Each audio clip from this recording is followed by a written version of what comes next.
Boa tarde, neste sábado a todos e todas. E bom dia para o dia de amanhã, em que nós estamos no 19º domingo do tempo comum. E as leituras, como sempre, elas nos convidam a refletir e, com Jesus, a aprender. Toda a Escritura, ela ajuda a gente a compreender e aplicar para si. Ouçamos então a primeira leitura, que é do livro da sabedoria. Leitura do livro da sabedoria. A noite da libertação foi predita a nossos pais, para que, sabendo a que juramento tinham dado crédito, se conservassem intrépidos. Ela foi esperada por teu povo, como salvação para os justos e como perdição para os inimigos. Com efeito, aquilo com que puniste nossos adversários, serviu também para glorificar-nos, chamando-nos a ti. Os piedosos filhos dos bons ofereceram sacrifícios secretamente e de comum acordo.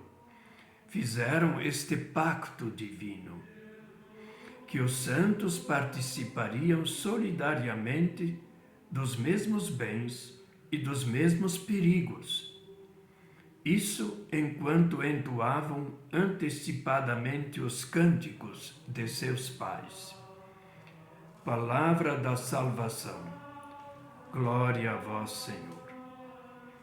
O salmo responsorial é o Salmo 32 e o refrão, que é tirado do próprio salmo, diz assim: Feliz o povo que o Senhor escolheu por sua herança. Veremos depois por que esse salmo responde à primeira leitura. E o Evangelho, então, é do capítulo 12 de Lucas, versículos 32 a 48. Proclamação do Evangelho de Jesus Cristo segundo Lucas. Naquele tempo, Jesus disse a seus discípulos: Não tenhais medo, pequenino rebanho, pois foi do agrado do Pai dar a vós o reino. Vendei vossos bens e dai esmola. Fazei bolsas que não se estraguem, um tesouro no céu que não se acabe. Ali o ladrão não chega, nem a traça corrói. Porque onde está o vosso tesouro, aí estará também o vosso coração. Que vossos rins estejam cingidos e as lâmpadas acesas. Sede como homens que estão esperando seu Senhor voltar de uma festa de casamento, para lhe abrirem imediatamente a porta, logo que ele chegar e bater. Felizes os empregados que o Senhor encontrar acordados quando chegar. Em verdade vos digo, ele mesmo vai cingir-se e fazê-los sentar-se à mesa e passando os servirá. E caso ele chegue à meia-noite ou às 3 da madrugada, felizes serão assim, se assim os encontrar. Mas ficais certos, se o dono da casa soubesse a hora em que o ladrão iria chegar, não deixaria que a roubassem a sua casa. Vós também ficai preparados, porque o Filho do Homem vai chegar na hora em que menos esperardes. Então Pedro disse: Senhor, tu contas esta parábola para nós ou para todos?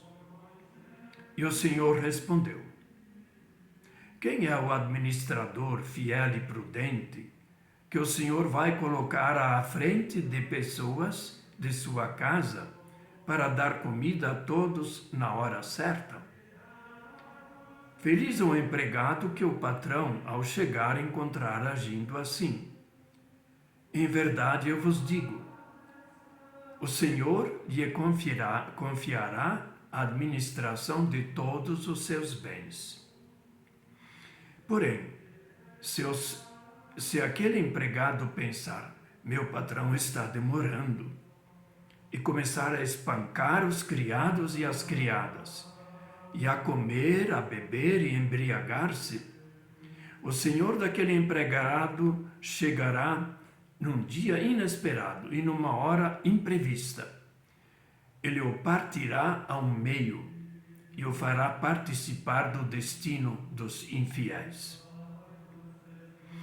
Aquele empregado que, conhecendo a vontade do Senhor, nada preparou nem agiu conforme sua vontade, será chicoteado muitas vezes. Porém, o empregado que não conhecia essa vontade e fez coisas que merecem castigo, será chicoteado poucas vezes. Aquele a quem muito foi dado, muito será pedido. A quem muito foi confiado, muito mais será exigido. Palavra da salvação. Glória a vós, Senhor. Ouçamos algumas considerações sobre a primeira leitura, que é do livro da sabedoria. É o mais novo livro que está na Bíblia dos cristãos, mas dos cristãos gregos ortodoxos e dos católicos. Esse livro e mais outros 6 livros não constam na Bíblia evangélica. E ele foi composto um pouco antes de Cristo e até pelo ano 30, 35 no máximo. Portanto, contemporâneo a Jesus, mas não foi escrito na Judéia, e sim no Egito, muito provavelmente. Então ele faz uma reflexão, assim como nós agora, por exemplo, para o mês de setembro, mês da Bíblia, temos uma reflexão tirando textos importantes do livro de Josué, que é o sucessor de Moisés e que introduziu o povo na terra prometida. Então, para a gente entender bem aquele livro, vai ser feita uma leitura, isto é, também a preparação, para que as comunidades católicas, no caso, possam também ler esse texto e extrair aquilo que vale para as nossas vidas no dia de hoje. Então, assim fez o livro da sabedoria, né? Olhando para trás, tudo que já estava escrito, ele recorda a noite da libertação. A noite da libertação da onde? Da escravidão do Egito. Quem é o libertador? O próprio Deus, que escolheu Moisés para libertar, ou melhor, liderar esta libertação. E aí você vê que se diz que a noite foi esperada pelo povo todo. Claro, segundo a Bíblia, os dados da Bíblia, claro que historicamente pode ser diferente, foram 400 anos desta esperança lá no Egito. Porque o dom da terra não tinha sido dado. A bênção da multiplicação do povo, sim. O povo cresceu tanto no Egito que até provocou medo nas forças de Israel, do Egito, com medo dos israelitas que tinham uma abundância de filhos muito maior, como bênção de Deus. E aí então ele coloca aquilo que já é uma tradição dos judeus, né? Deus olha com bondade para quem pratica o bem e pune para quem pratica o mal. Assim foi no caso do faraó, que oprimiu os egípcios e chegou até a ameaçar os recém-nascidos meninos dos hebreus. E com isso, claro, ele é a parte do mal. O bem é o povo que Deus escolheu, para ser o seu povo, cumprindo as promessas do Antigo Testamento. Então ele diz assim, que no caso, aquilo que serviu de punição para os inimigos, o egípcio, os exércitos do Egito, ele foi como que massacrado pelas águas do Mar Vermelho, né? Não foi pelo combate do povo que fugia, um pequeno grupo. E aí então fala, também aplica isso ao tempo dele, os piedosos filhos dos bons ofereceram sacrifícios secretamente. Quer dizer, agradeceram a Deus, louvaram a Deus, glorificando aquele que os libertou do Egito. E foram solidários uns com os outros, né? Quer dizer, não é um povo, eu me livro, minha família também, os outros não é. É todo o povo como um conjunto. A gente hoje tem muita necessidade desta solidariedade, desta corresponsabilidade, tanto um pelo outro, como nós todos pela vida do nosso planeta tão ameaçado pela questão climática. E vejamos agora o Evangelho, né? Digamos, a mensagem principal, ela inspira confiança. Vejam como começa aqui. Jesus fala a seus discípulos: não tenhais medo, pequenino rebanho, pois foi do agrado do Pai dar-vos o reino. Os cristãos, no tempo de Jesus, os seguidores, era um grupo inexpressivo dentro digamos, do país. A maioria de judeus não seguiu a Jesus. Uma parte, sim. Então é um pequeno rebanho. Jesus é o pastor. Agora Lucas escreve provavelmente uns 40, 45 anos depois da morte de Jesus. Alguns, ou vários, ou talvez a maioria dos apóstolos já tinham morrido. E ele então, olhando para a história, ele que fez pesquisas, ele então chama os cristãos de pequenino rebanho.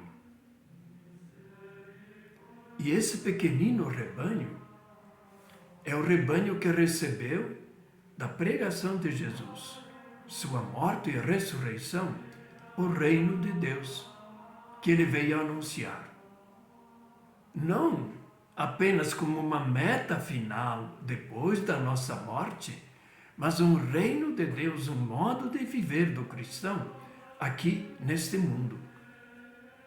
E isso requer confiança em Deus, apesar de sermos pequeninos. E aí vem outra imagem que ocorre várias vezes, por exemplo, os vossos rins estejam cingidos e as lâmpadas acesas. Significa prontidão. Quando o anjo vai libertar Pedro da prisão, isso está no segundo livro desse evangelista Lucas, os Atos dos Apóstolos, então ele acorda Pedro, que estava dormindo entre soldados e algemado e tudo, e aí então o anjo, né, ele diz assim: cinge-te. Então esse cingir-se, eles tinham vestes tipo vestido até meia canela, mais ou menos, né? Isso poderia atrapalhar na hora de fugir, no caso de Pedro, ou quem vai trabalhar, né? Quem vai no campo, ele então como que usa a roupa para cingir-la num ponto maior, em torno do cinto, né? Para poder estar livre para a ação, para o trabalho. E lâmpadas acesas também é prontidão. Então, o que Jesus está falando àquele pequenino rebanho? Isto é, nós cristãos nos dias de hoje, cristãos que realmente querem seguir o Evangelho e a mensagem de Jesus e as práticas de Jesus. Então, sede como homens que estão esperando o seu Senhor voltar. Aqui tem uma dimensão, Deus vai voltar. Cristo Jesus vai voltar como juiz dos vivos e dos mortos. Então, há prontidão. Nós não estamos aqui apenas para ter fé em Deus, não é? Esperar que Ele venha nos levar para o céu, mas nós temos tarefas aqui. Aquilo que Jesus fez em sua vida, Ele nos manda fazer como cristãos. E se a gente prestar atenção amanhã, quando estivermos na Santa Missa, só contar os verbos de imperativo, não é? Então, o primeiro deles é: vendei os vossos bens, dai de esmola. Pequenino rebanho, pobre, fraco economicamente, e aí fazei-vos bolsas que não se estraguem. E guardai um tesouro que não vai ser corrompido, nem vai acabar. Nos céus, né? Essa esperança. E porque o vosso, onde estará o vosso tesouro, estará também o vosso coração. Para o hebreu, o judeu e o oriental, o coração não é só sentimento como nós, em geral, colocamos. É claro, sabemos que o coração move, o sangue que ele impulsiona, nos conserva a vida e nos anima para vivermos, né? Mas aqui, para o oriental, no caso, o judeu, então significa: no coração a gente pensa, no coração a gente planeja, no coração a gente decide. Então, se os pensamentos meus estão voltados, e a ação minha, para acumular riquezas, então o meu coração também está lá. Então esse é o significado ali. E aí então, é claro, a vigilância, não é? A necessidade de estar vigiando, porque o patrão pode voltar. Isso em função daqueles que estão aqui a serviço do reino de Deus, não é? E aí então aquelas imagens, à meia-noite, o que é, se ele encontrar esses seus servos, né, sempre prontos, sempre dispostos, os rins cingidos com o cinto, então significa que eles estão fazendo o que Cristo fez em sua vida. Basta lembrar o lava-pés. Não é que Jesus fez só o lava-pés. Ele cingiu-se com um cinto de pano e começou a lavar os pés dos discípulos. Ele estava lá como quem serve, como quem quer servir, não é? E isso também, nesse evangelho, se diz: se o Senhor voltar e encontrar assim os seus servos sempre ativos, sempre procurando cuidar dos outros, né? Então ele também vai preparar uma mesa e ele mesmo vai servir. É isso que Jesus diz também na última ceia, no Evangelho de João. Vocês me chamam de mestre, vejam o que eu fiz, fazei a mesma coisa, façam a mesma coisa que eu estou fazendo. Estou aqui como alguém que serve. Então esse estar cingido, estar de prontidão para o serviço, que significa amor, cuidado dos mais frágeis, mas também cuidado no sentido de amor, no relacionamento com todas as pessoas. E aí Pedro, nós sabemos que Pedro nos evangelhos e depois na tradição da igreja, ele é considerado aquele que dirige a igreja em nome de Jesus. Tu és Pedro, e sobre esta pedra eu vou edificar, construir a minha igreja. Não é sobre Pedro, mas aquilo que Pedro disse sobre Jesus. Tu és o Cristo, tu és o Filho de Deus. É sobre esta fé. Aí Pedro está a serviço desta fé, para desenvolver esta união com Deus, né? E não só Pedro. A todos nós que também seguimos a Jesus, estamos a serviço do reino. E aí vem então mais umas imagens, aquele empregado, né? Que, meu patrão, sei lá se ele vai voltar. E aí, em vez de administrar a casa, ou as riquezas, a propriedade do patrão, ele espanca os criados, os servos, os escravos e escravas, e bebe, come, em vez de zelar pelo bem comum. Então aí, ele vai ser, vem o patrão e vai dividir a ele pelo meio, cortar. A gente acha muito estranho, mas é a infidelidade, o não cumprimento desse serviço que Jesus veio fazer para todos nós, não só pela morte e ressurreição, mas pela vida toda, pelo exemplo que ele nos deu. Então, dividir significaria caçar o ofício dele. Caçar no sentido, né, dos que passaram pela ditadura dos anos passados, né, sabe muito bem da expressão, caçar esse, caçar aquele, né, quer dizer, tirar o direito de estar conduzindo um grupo humano. Então essas são mensagens, digamos, de certa forma, muito exigentes.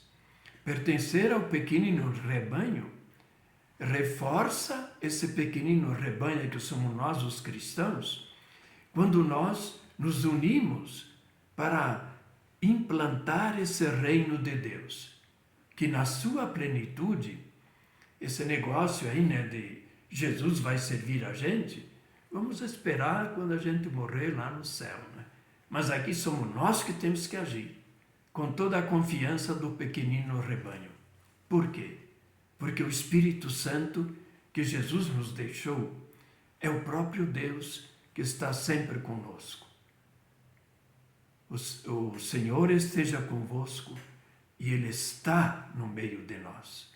E que Ele nos anime na vida cristã, nas nossas obrigações de família, de profissão, de trabalho, obrigações políticas, digamos, de ser responsáveis também pelo bem comum, e as nossas obrigações, sobretudo, de fidelidade a Deus. Que Deus nos dê essa graça e que a gente tenha uma boa, bela celebração no dia de amanhã.